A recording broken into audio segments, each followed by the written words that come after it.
오늘 여러분과 함께 교도한 말씀으로 바른 교훈 세 번째 메시지로 거짓 없는 믿음이라는 주제로 함께 말씀을 관찰해 보려고 합니다.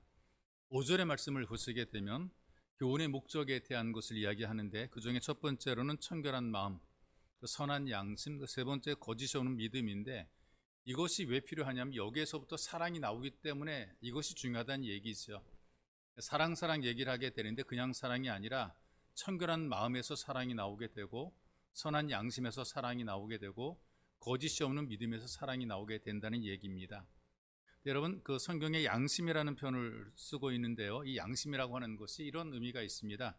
함께라는 단어와 함께 그리고 이와 같다, 함께, 이와 같은 이런 의미로 이제 합성이 된 것인데 이걸 우리가 이렇게 설명하면 이해가 될 것 같아요.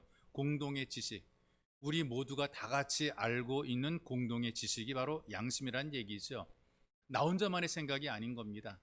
내 혼자만의 생각이 아니라 나도 너도 우리 모두가 볼 때 이건 맞아 라고 인정해 주는 것이 바로 양심이란 얘기입니다. 그래서 우리가 뭔가 잘못하는 사람을 볼 때에 너 양심도 없냐? 양심도 없냐? 뭐 양심에 털 났냐? 뭐 이런 그 얘기를 쓰게 되는 이유가 뭐냐 하면 우리가 다 같이 공통적으로 느끼는 거, 그거는 하면 나쁜 거야, 그러면 안 되라고 하는 것을 우리 다 같이 공동으로 느끼는데 그 일을 한단 말이에요. 양심이 없는 거란 말이죠. 그래서 범위, 우리가 다 같이 공통적으로 갖고 있는 기본적인 도덕의 기준이 있는데 여기서 벗어나게 될 때에 양심이 없다는 우리가 이렇게 표현하게 되는 거죠.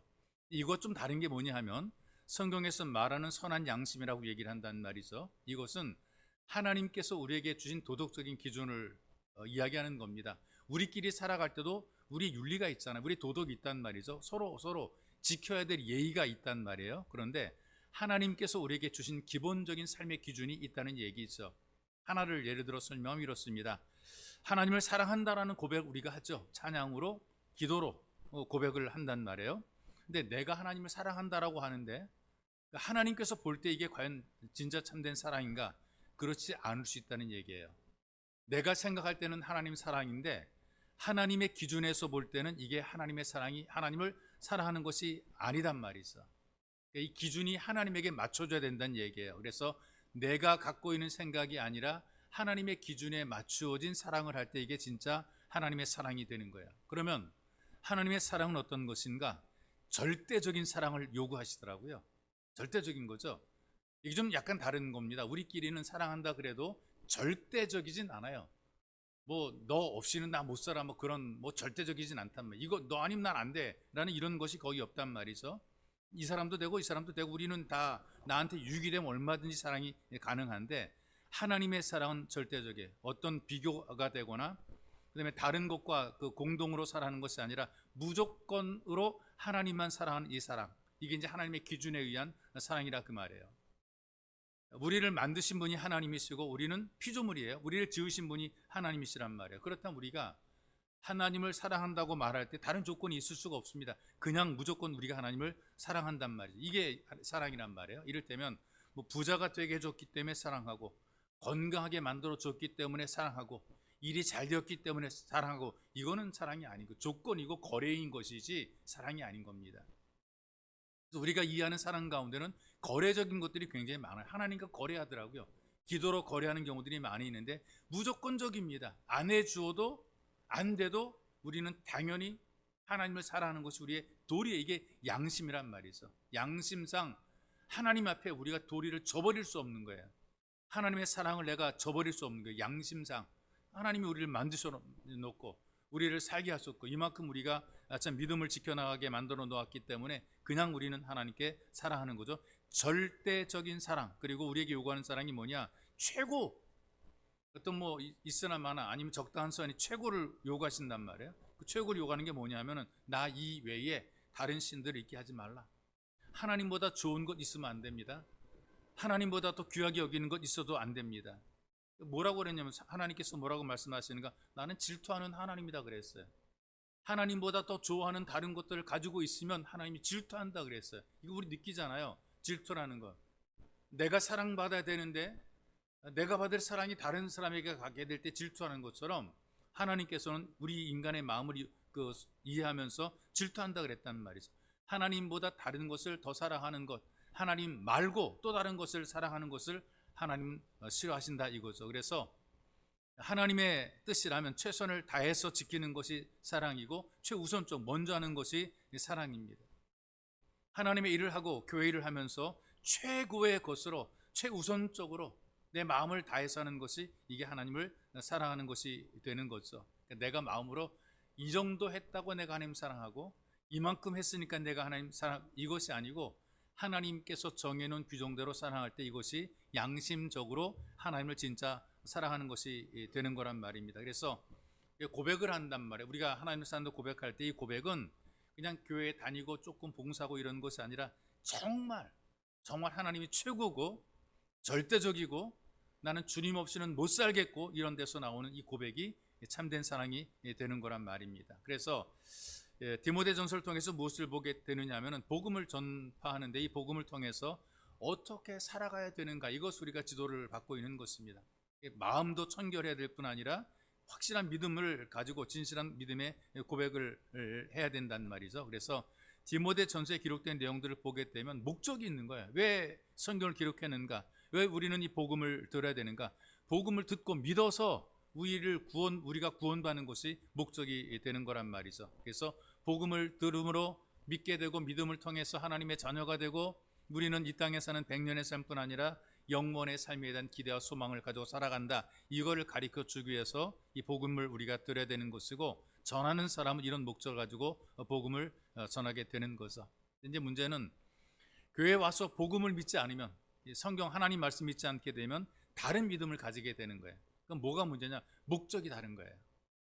우리는 하나님의 자녀로 살면서 하나님 앞에 최고의 사랑, 최선의 사랑 이를 우리가 드리기를 원하는데 근데 목적이 다르게 되면 하나님을 사랑하는 것이 아니라 자기를 사랑하는 것, 세상을 사랑하는 거란 말이에요. 이 땅에서 어떻게 잘 먹고 잘 살까 이것만 생각한단 말이죠. 그래서 목적이 다르기 때문에 그 사람은 진짜 참된 예배자가 될 수가 없다는 얘기입니다.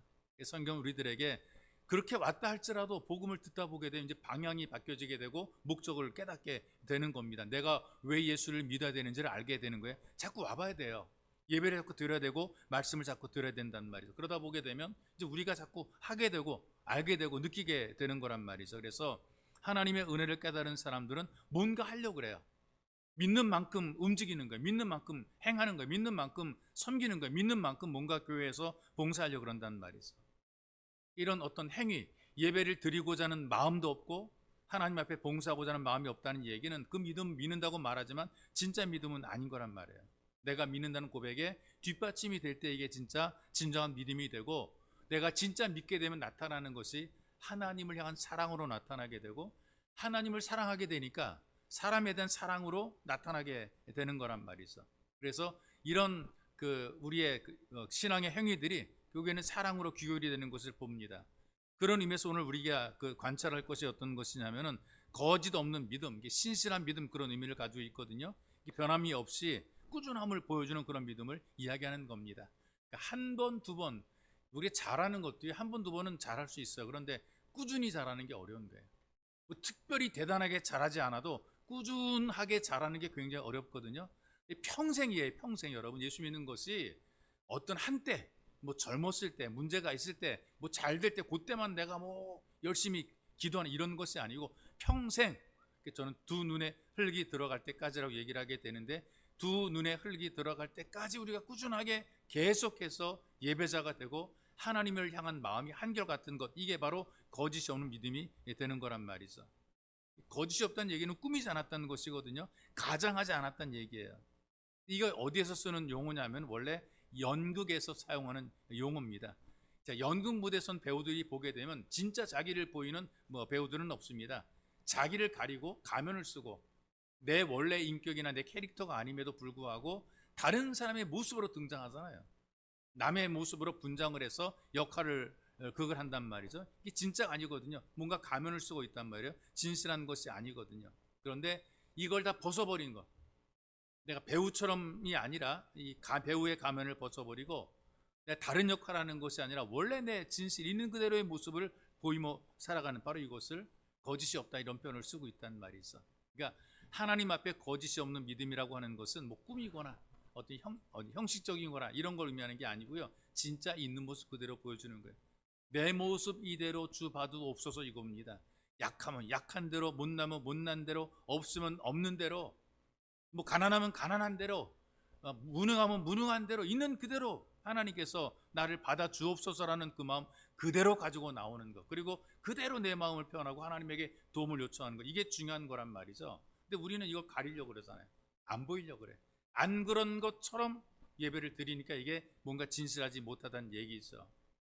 있는 것처럼 우리가 가장하고 아닌 것처럼 가장하고 잘하는 것처럼 보이려고 그러니까 이게 진짜가 아니라 위선이 되는 경우들이 많은 거예요. 그러니까 예수님께서 와서 책망한 사람들을 보게 되면 뭐 바리새인, 사두개인들, 또 제사장들, 서기관들에 대해서 외식하는 자들아 화 있을진저 그랬거든요.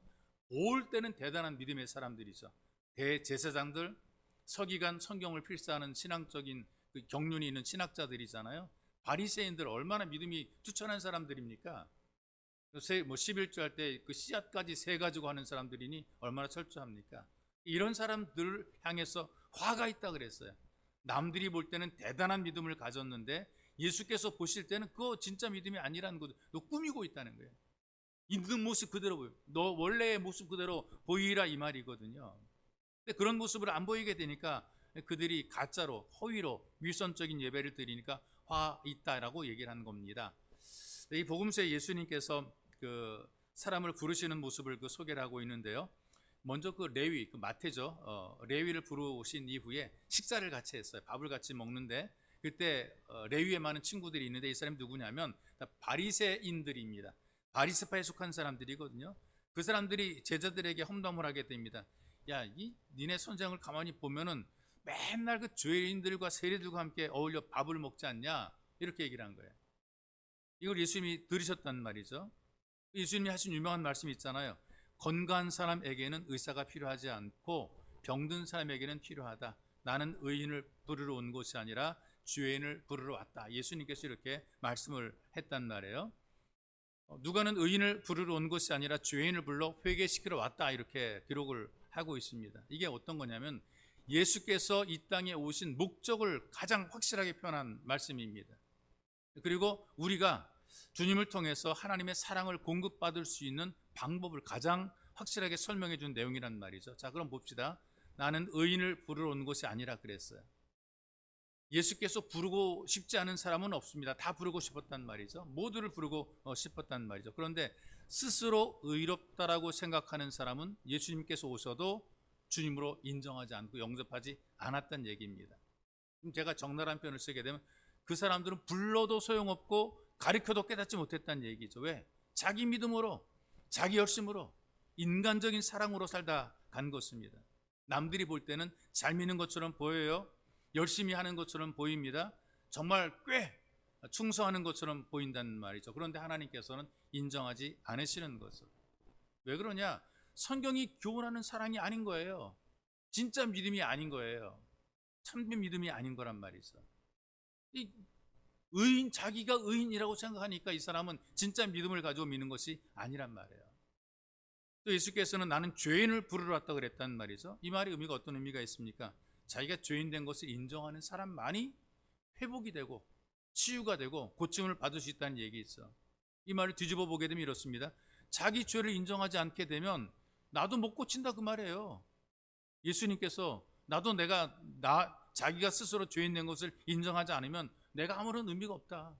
내가 널 도와줘도 의미가 없고 고쳐줘도 의미가 없고 아무 의미가 없다는 것입니다. 여기에 중요한 교훈이 있습니다. 내가 내 죄를 인정하게 되면 주님께서 우리를 고쳐줘요. 회복시켜 주는 것이란 말이죠. 이게 이제 하나님의 사랑인 거예요. 나는 부족합니다. 나는 못난 사람입니다. 나는 정말 주님이 필요합니다라고 내 있는 모습 그대로 주님 앞에 내놓게 되면 하나님의 사랑을 우리가 받을 수 있게 되는 거란 말이죠. 이게 뭐 내가 열심히 하고 헌신하고 충성하고 그래서 만들어지는 것이 아니고요. 내가 부족하다는 것을 인정하고 하나님을 간절히 원할 때 주께서 우리를 도와주는 거란 말이에요. 여러분 이걸 우리가 잘 발견해야 되는데 여러분들이 교회 오십니다. 설교를 들으십니다. 그리고 성경도 공부를 하기도 하고요. 뭐 열심히 교회에서 봉사 충성도 한단 말이죠. 이거 왜 이렇게 열심히 합니까? 다른 것이 아니라 내가 죄인인 것을 깨달았기 때문에 하는 것이죠. 깨달았기 때문에 또 다르게 표현하게 되면 죄인인 것을 인정하기 때문에 이렇게 충성 봉사하는 것이고, 이걸 인정하도록 우리가 하나님 앞에 봉사하고 예배를 드리는 거예요. 내가 죄인이라는 사실을 인정하도록 하기 위해서 하는 것이란 말이죠. 선지자 하박국의 유명한 메시지가 있지 않습니까? 막 마음이 막 부풀어 오른 잘난 척한, 아주 굉장히 뭐 열심히 있고 뭐 이 땅에서 잘 먹고 잘 살고 부유하고 배경도 좋고 그런 사람들이거든요. 그런 사람을 향한 이 하박국의 메시지가 마음이 한껏 부푼 교만한 자들을 보아라 그랬어요. 막 바람이 잔뜩 들어가 있는 사람, 야, 나 이 정도면 뭐 잘 살고 잘 먹고 나는 뭐 괜찮아라는 마음이 바람이 잔뜩 들어간 사람들을 보아라. 그들은 정직하지 못하다 그랬어요. 그 정직하지 못하다. 그리고 그 뒤에 나온 말씀이 굉장히 중요한 말씀, 종교 개혁의 핵심이 된 말씀. 그러나 의인은 믿음으로 산다 그랬단 말이죠. 믿음으로 산다. 바로 이 믿음이 어떤 믿음입니까? 내 부족함과 허물과 약점과 죄인 된 것을 인정할 줄 알 때에 그런 사람을 성경이 의인이라고 인정해 주는 거예요. 내 스스로 의인이라고 하는 것을 인정하는 것이 아니라 자기가 죄인 된 것을 아는 사람에게 의인이라고 인정해 주는 거죠. 이것이 하나님께서 보시는 관점이고 우리가 생각하는 것과는 다르다 그 말입니다. 내가 아무리 나는 의로하라고 백날 말해도 소용이 없습니다. 하나님께서 여러분들을 의롭다라고 인정해 줘야 그게 의로운 것이지, 내가 나를 의롭다라고 말하는 것은 아무 소용도 없고요. 사람들이 우리들한테 당신 의로워, 당신 착해 이렇게 말하는 것도 아무 소용 없는 거예요. 사람들이 아무리 칭찬해도 그거 아무 소용 없다니까요. 하나님께서 여러분들을 인정해 줄 때 이게 진짜란 말이죠. 이걸 우리가 잘 알아야 되는데, 원리나 방법이 어떤 것인가, 여러분 자신들이 죄인이라는 사실을 깨달아야 되는 거예요. 나는 의롭지 못하고 나는 죄인이고 나는 정말 예수가 필요하고, 이걸 느끼며 이걸 깨달은 사람들만이 하나님께서 의롭다라고 인정해 주는 거라 그 말이에요.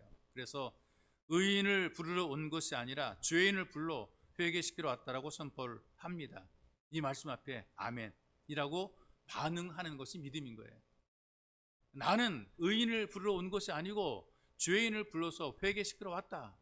그러니까 의롭게 사람을 만들어주게 오신 바로 그 부분에 대해서 이건 내게 준 말씀이다라고 거기에 아멘하게 될 때 이것이 바로 믿음의 반응이 되는 거라 그 말이죠. 그래서 자기의 부족함과 허물을 인정하는 것이 믿음입니다. 자기의 죄인된 것을 인정하는 것이 믿음입니다. 하나님께서 이런 사람들을 오히려 궁일히 여겨주시고 불쌍히 여겨주시고 이런 사람들에게 사랑을 베풀어 주는 거란 말이죠. 그러니 어떻게 보게 되면 더 간단할 수, 믿음이 간단할 수가 있는데요. 내가 얼마나 부족한 사람인가를 깨닫기만 하면 이 믿음의 은혜를 누리게 되는 겁니다.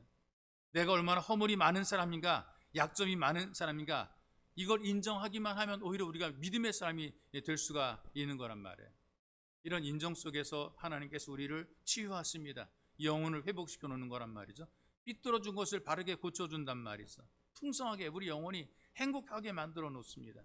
현실은 엉망이고 현실은 부족한 것이 많고, 우리 이 땅에 살아갈 때 뭐 좋은 것 별로 없지만 소위 말하는 좋은 걸 못 보고 살았는데 마음은 행복한 거야.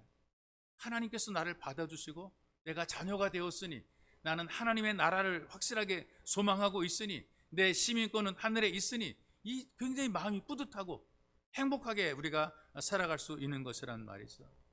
그런 여러분들 성경의 교훈을 따라 믿음을 가지고 하나님의 사랑을 누리는 예수 가족이 되시기를 주님의 이름으로 축복합니다. 근데 문제가 있는데 뭐냐 하면요, 우리가 가다가 멈추면 안 되는데 가다가 멈춰서 오히려 참 문제가 되는 경우들이 있습니다. 그 달라스 한인교회 사역하는 그 정현선 목사님이 계시는데 거기 글 하나 기고하는 걸 읽어봤어요. 미국에 사는 사람들은요, 차를 잘 만나야 된다 이렇게 얘기해요. 차를 잘 만나야 된다. 이게 무슨 말이냐면, 우리는 뭐 대중교통이 얼마나 잘 돼 있습니까? 서울 시내 뭐 경기도권까지 뭐 그 교통카드 하나 가지게 되면 다 다닌단 말이죠. 환승하고 뭐 바꿔 타고 그러면서도 잘 다닐 수가 있습니다. 어디든지 우리가 이제 마음껏 다니는데 별로 크게 많은 시간이 안 들어요. 뭐 10분, 20분 정도 기다리게 되면 충분히 우리는 버스 타고 전철 가능하단 말이죠. 근데 미국이란 나라는 땅이 워낙 넓으니까 이 대중교통망이 잘 안 돼 있어요. 뭘로 하느냐? 다 자기 차로 움직여야 돼요. 그래서 운전할 만한 나이가 되게 되면 남녀노소 불문하고 다 차를 가지고 다녀야 되는 거예요. 이거 없으면 생활이 얼마나 불편하단 말이죠. 불편하단 말이에요. 특별히 상업지역과 주거지역이 완벽하게 구별이 되어 있습니다. 어디는 상권이 다 모여있는 그런 곳이 있고요. 원래 주거하는 곳이 따로 있단 말이죠. 그래서 이들은 우리 뭐 걸어다니면서 좀 우리 왕십리 이마트 정말 행복해요. 좀 걸어 올라가면 그냥 물건 차고 막 그런. 딴 사람도 오니까 차가 좋으느라고 주일 막 되면은 빵빵 대고 난리나. 줄 서가지고 들어가려고 주차장 못 들어가서 차 쭉 세워놓고 있는데 참 물이 좋죠. 가가지고 걸어 올라가가지고 그냥 다 사갖고 막 이러니까.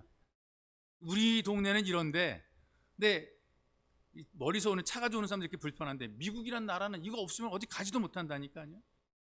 상업적으로 한참 가야 돼요. 남의 차를 얻어 타든지 지 차를 가든지 그렇게 차 움직이면 못 간단 말이죠. 그러니 하다못해 중고차라도 하나 들어놔야 되는 거란 말이죠. 당장 먹을 것도 못 사오니까 중고차라도 갖고 와야 되는 거예요. 근데 문제는 중고차를 많이 쓰기 때문에 이 사람들은 굴러만 가면 차들을 쓰더라고요. 미국 사람들이 그 운전한 그 차들을 보게 되면 굉장히 실용적입니다. 우리는 차 쌤병으로 만들고 닦고 뭐 이렇게 하는 그 사람들은 막 부딪혀 어디서 구겨주고 막 그래도 굴러만 가면 써요. 그 사람. 이런 사람들인데 가다가 서는 경우가 많다는 거예요. 중고니까. 우리말로 가다 퍼진다 그러잖아요. 퍼지게 되면 이거 문제가 심각한 것이고요. 브레이크가 작동하지 않아 가지고 겨우 막 세울 때도 있는 그런 경우들이 있단 말이죠. 근데 만약에 도로 한복판에 서는 경우들이 있고요. 뭐 겨우 길가에다 세우기도 하고요. 가다가 서버리는 중고차 때문에 오히려 사고의 위험이 많다. 자기도 위험하고 남도 위험하다는 얘기죠. 신앙도 마찬가지인 거 아세요? 가다가 서게 되면 처음보다 위험한 상황들을 만나게 됩니다. 신앙을 포기하거나 이단에 빠지게 되는 심각한 영적 위기를 만나게 됩니다. 나 때문에 다른 사람까지 부딪혀요.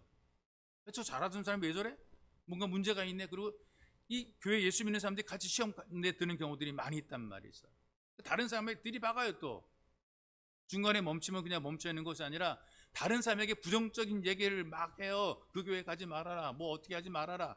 목사가 어떻다. 그 교회 장로가 어떻다. 권사가 어떻다. 해가지고 귀신앙사하고 못하게 만드는 거죠. 혼자만 안 하는 게 아니라 남도 못하게 만드는 이런 일들이 있는 거란 말이에요. 그래서 여러분 가다가 서는 신앙생활을 우리가 이겨내야 되는 것이란 말이죠. 반복적인 예배가 이래 필요한 것이란 말이에요. 말씀을 들어야 됩니다. 예배를 드려야 된단 말이죠. 왜? 변함이 없이 하나님 신뢰하고 하나님을 의지하는 그런 마음을 가져야 되는 거란 말이에요. 하나님께서 우리를 발견하고 찾아주시고 우리를 사랑한다는 이 사랑을 받아들이게 소리가 참된 믿음으로 세워져야 되는 것이란 말이죠. 그래서 여러분 우리가 예배를 드리고 말씀을 들을 때 청결한 마음이 되고 선한 양심을 가지게 되고 거짓 없는 믿음으로 세워지게 되는데 이럴 때 비로소 하나님의 사랑을 경험할 뿐 아니라 우리가 하나님께 진짜 사랑을 드릴 수가 있게 되는 겁니다. 근데 이제 우리가 하나님의 사랑을 경험하지 못할 때 오는 그 어떤 부작용이 어떤 것이냐면은 하나님이 사랑의 하나님이라고 그러는데 나를 뭘 사랑해 이제 이렇게 되는 거란 말이에요. 하나님과 거래를 하려고 그러다가 실패를 하게 된단 말이죠. 그러면 시험에 들게 돼요. 왜 내가 원하는 것 안 해주시는가? 내가 필요한 것 왜 안 채워주시는가? 믿음에서 파산하는 경우들이 있더란 말이죠. 그런데 우리가 하나님 말씀을 따라서 믿음을 가지게 되니까 하나님의 사랑을 경험하게 되는 거예요. 아, 하나님은 이런 나도 사랑하시는구나 깨닫게 되면 실망하지 않게 되죠. 억울하게 누명을 쓰고 감옥에 갇혀도 기뻐하면서 하나님을 찬양하는 일이 그 역할을 하게 되는 거란 말이에요. 바울이 이런 경험을 하지 않습니까? 여러분 이 모든 것들은 전부 다 우리들에게 주는 하나의 교훈인 겁니다. 예수 믿는 것이 그냥 넓은 배로를 편하게 막 가는 게 예수 믿는 것이 아니라 굴곡이 많고 어렵고 힘들지만 그럼에도 불구하고 믿음을 가지고 살게 되면 하나님이 우리 인도해 가신다라는 이 확신을 가지는 것. 그래서 이 하나님의 사랑을 내가 어디 있든지 하나님은 나를 사랑한다라는 이 마음이 있을 때에 자신감이 있는 거예요. 내가 어느 곳에 있든지 내가 잘 되든지 안 되든지 강하든지 약하든지 있든지 없든지 하나님은 나를 사랑해 라는 이 확신이 있으면 자신감 있게 되고 믿음으로 우리가 살게 되는 거란 말이죠. 이 사랑이 정말 중요한 것 같아요. 그래서 이 세상이 사랑이 막 홍수예요. 막 여기저기 사랑입니다. 다 사랑이라 그래요. 뭐 이것도 사랑 저것도 사랑. 이단들도 사랑을 얘기를 합니다. 다 세상 사람들도 다 사랑을 얘기를 한단 말이죠. 믿음이 없는 사랑을 얼마나 많이 이야기하는지 몰라요. 사랑에 대해서 정의를 내리라고 얘기를 해보게 되면 정말 많은 얘기를 한단 말이에요. 사랑은 이렇다, 사랑은 이거다, 사랑은 저거다. 뭐 옛날에 노래는 눈물의 씨앗이다 뭐 그런 얘기도 했고요. 사랑은 밥솥이래요. 왜 밥솥이냐 그랬더니 속이 탄대요. 사랑을 하게 되면 막 보고 싶어가지고 막 속이 탄대요. 그래서 사랑은 밥솥이래요. 사랑은 또 안경이래요. 그 사랑이 왜 안경이냐 그랬더니 자꾸 보고 싶대요. 자세히 보고 싶대요. 좀 더 들여다보고 싶다는 거죠. 그래서 안경이에요. 사랑은 또 거울이래요. 왜 거울이냐 그랬더니 보고 또 봐도 또 보고 싶고 자꾸 보고 싶대요. 붙이면 다 사랑인 거야. 이 세상이 어떻게 된 게 온통 사랑이라 그 말이 있어. 여러분 성경이 교훈하는 사랑은요 청결한 마음과 선한 양심과 거짓이 없는 믿음으로 다져지게 될 때에 여기에서 진짜 사랑이 나오게 돼 있습니다. 그래서 하나님께 바른 교훈을 받아서 기꺼이 믿음으로 받아들이고 우리가 순종할 때 거기서 나오는 것이 바로 이 사랑의 열매가 되는 것입니다. 그러니 우리가 청결한 마음과 선한 양심과 거짓이 없는 믿음이 없이는 이 사랑이 가짜 사랑인 거예요. 언제 바뀔지 모르고 떨어질지 모르고 깨질지 모르는 그런 사랑이 될 수밖에 없는 거란 말이죠. 주의 말씀을 들을 때 여기에 참된 사랑의 완성이 만들어지게 되는 것입니다. 여러분은 복음의 교훈을 따라서 청결한 마음, 선한 양심, 거짓이 없는 믿음을 가진 사람으로서 정말 참된 사랑을 나누고 베푸는 예수 가족이 되시기를 주님의 이름으로 축복합니다. 참으로 존귀하신 주님 감사합니다. 우리가 참 이 사랑의 홍수 속에 온통 다 이 사람 저 사람 누구나 다 사랑을 말하고 사랑에 대한 동경, 사랑에 대한 그 아쉬운 마음들을 가지고 살아가는 것이 이 땅의 모습인데 사람들이 알지 못하고 자기 기준에 따라 사랑을 말하지만 주님 우리가 하나님의 말씀을 통해 참된 사랑을 배우고 볼 수 있게 만들어 주옵소서. 정말 청결한 마음에서 나오는 것, 선한 양심에서 나오는 것, 거짓이 없는 믿음에서 나오는 것이 진짜 참된 사랑인 것을 알게 도와주시고 하나님을 사랑하는 우리의 사랑이 절대적이고 최고의 사랑이 되게 만들어 주시고 하나님으로부터 사랑받은 우리들이 이 세상을 향해서 기꺼이 사랑의 봉사와 헌신을 감당해낼 수 있도록 은혜를 베풀어 주옵소서. 보배로우신 예수님의 이름으로 기도하옵나이다. 아멘.